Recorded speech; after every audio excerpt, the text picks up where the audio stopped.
The story of the red shoes. Ah, gather round! It's time for a delightful tale that will take you on a journey through a quaint little village where magic meets reality. Ready? Let's begin. Once upon a time, in a village nestled deep within rolling hills and lush landscapes, there was a little girl named Karen. She was as pretty as a picture, with eyes that twinkled like stars and a smile that could melt the coldest of hearts. But oh dear, times were tough for Karen. In the summer she had no shoes and had to tiptoe on the warm earth, her dainty feet growing dusty and red, and in the winter her poor little feet were tucked into clunky wooden shoes that clomped noisily along the snowy paths. Poor Karen. Now, right in the heart of this bustling village lived a kind-hearted shoemaker's wife. She was as generous as the day is long, and one day decided to sew Karen a pair of shoes. These weren't just any shoes, mind you, but red shoes. Made from leftover cloth, these shoes may have been clumsy, but they were filled to the brim with love and care. When Karen received these red shoes, it was a somber day indeed. It was the day of her mother's funeral. There weren't any other shoes to wear, so she slipped them on and followed behind the simple wooden coffin. Her heart was heavy, but her tiny feet were bright and red against a grey day. As if from a storybook, a grand old carriage rumbled by, covered in the dust of travel, and in it sat a lady as dignified as a queen and just as kind. She spotted Karen, her eyes softening with compassion. "Look here," she called to the clergyman, her voice like honey. "If you would let me, I'll take care of this little girl." Imagine that. Karen, holding on to dreams and hopes as a child would, thought the lady must be smitten with her red shoes. However, the truth was quite different. Those red shoes were hastily tossed onto the fire because the old lady thought them quite, well, atrocious. But life took a pleasant turn for young Karen under the lady's care. She blossomed like a flower in spring, learning to read and sew, becoming as neat and polished as a pane of glass. And my, how everyone exclaimed her beauty. The mirror, wise and truthful, told her, "You are not just pretty, you are beautiful." Oh, how her cheeks flushed at that. Time flowed gently like a babbling brook, until one fine day a buzz filled the air. The Queen herself was visiting. The village buzzed with excitement, everyone streaming toward the castle, including Karen. The crowd rippled and surged, eyes straining to see the little princess who peeked out from behind the grand castle windows. She wore clothes finer than silk, but what took everyone's breath away were her red Morocco shoes. They were simply splendid, and made Karen's little red shoes seem like faded poppies in a field. As Karen grew older, she reached that special age for confirmation. A great ceremony indeed. She received new clothes, swish swish went her dress, and new shoes. The shoemaker of some renown in town measured Karen's tiny feet in a room that glittered with glass cases full of shoes. It was a room that sparkled and glistened, filled with the scent of polished leather and new beginnings. Right there amongst all those splendid shoes was a pair of red ones, much like those of the little princess. They were perfect, shiny red and just her size. What a whirlwind of excitement! The confirmation day dawned, albeit with bated breath. Karen slid into the red shoes, feeling like a princess herself. As she walked the path to the church, oh, how eyes turned.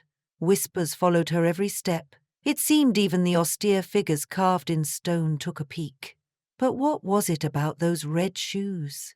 Karen's mind danced along with her feet. She was swept away on a sea of thoughts of red shoes. Even as holy words filled the church air, the organ's notes swirled around her, but all she could think about was dancing, twirling and swirling. Imagine that. The old lady heard tell of red shoes in church, can you believe it? And she wasn't best pleased. Karen in red shoes. Shocking, absolutely shocking, she declared, like thunder echoing across the hills. From that moment, only black shoes would do for church, no matter how old, no matter how worn. But when the next Sunday rolled around, Karen couldn't help herself. The red shoes seemed to whisper to her, calling softly, enticingly. "Wear us," they seemed to say. She looked from the black shoes to the red ones and, oh my! She slipped on the red without a second thought. The sun painted the sky with cheerful colors as they set out, the earth springing to life beneath their feet. At the church door, an old soldier stood, leaning gently on his crutch, his beard red as autumn leaves. Ah, he was a sight. With a cheerful nod he bellowed, "What delightful dancing shoes!" and with a grin tapped the shoe soles, as if unlocking a magical secret. Off Karen went into church, all eyes again turning toward her like sunflowers to the sun. Inside, as the sweet tones of the organ filled the air and the children's choir sang, Karen thought only of the red shoes. Her mind danced while the psalms were sung, and the Holy Communion was hardly a thought. What a pickle! She was swimming in dreams of shoes, as golden goblets passed her by. Once church let out and the old lady climbed into her carriage, the cheeky old soldier piped up once more, "Such delightful dancing shoes!" As if enchanted, Karen danced a step or two, a jig here, a twirl there, and then found, much to her delight and horror, she couldn't stop. Oh, hops and skips and leaps galore! The coachman had to hasten after her, swooping her up mid-dance, whisking her away from her moving stage. But those feet, they couldn't bear to stop until off came those shoes. Relief flooded over her like a cool breeze on a hot day. Once safely home, Karen longed to peep at those shoes tucked away in the cupboard. When the old lady fell ill, poor Karen was filled with concern and tender care. Yet, oh, a grand ball was announced, sending excitement into the air once more. She said to herself, surely there can't be any harm in just wearing them to the ball, right? With determination, she slipped on the red shoes, and off she went, dancing her way into an adventure far beyond her dreams. But, oh, those red shoes had a dance all of their own. Around and around she spun, to the left when she longed for the right, up through the town and down to the forest paths. She danced through moonlight and shadow, calling on the old woods to hold on to her.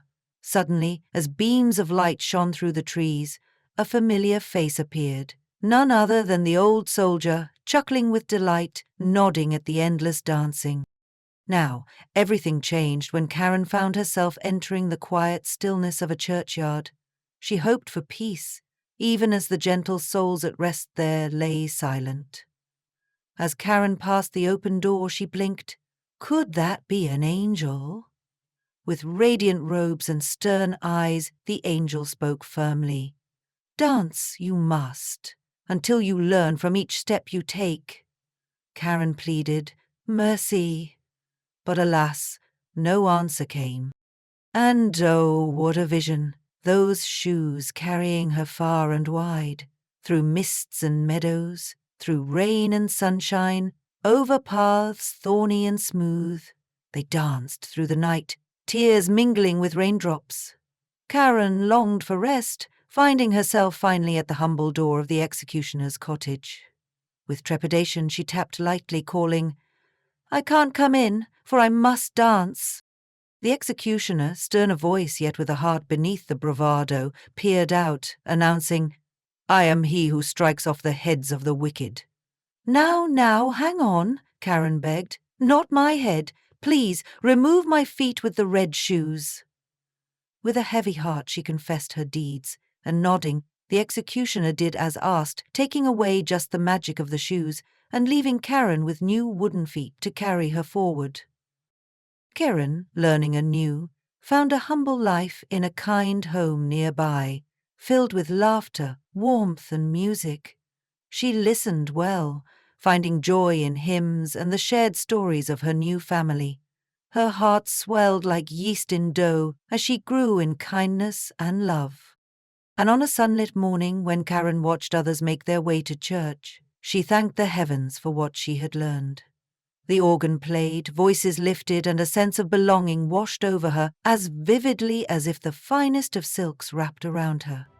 Her story ends with a gentle whisper. Sometimes, what we think we want isn't always what we truly need. So, my dears, as you dream tonight, remember the tale of Karen and her red shoes and the path to true contentment. Until our next storytelling adventure, keep dreaming and twinkling. Thank you for listening, and I hoped you liked this story. If you enjoyed it, please take a moment to like this video and subscribe to my channel. I have plenty more fairy tales for you.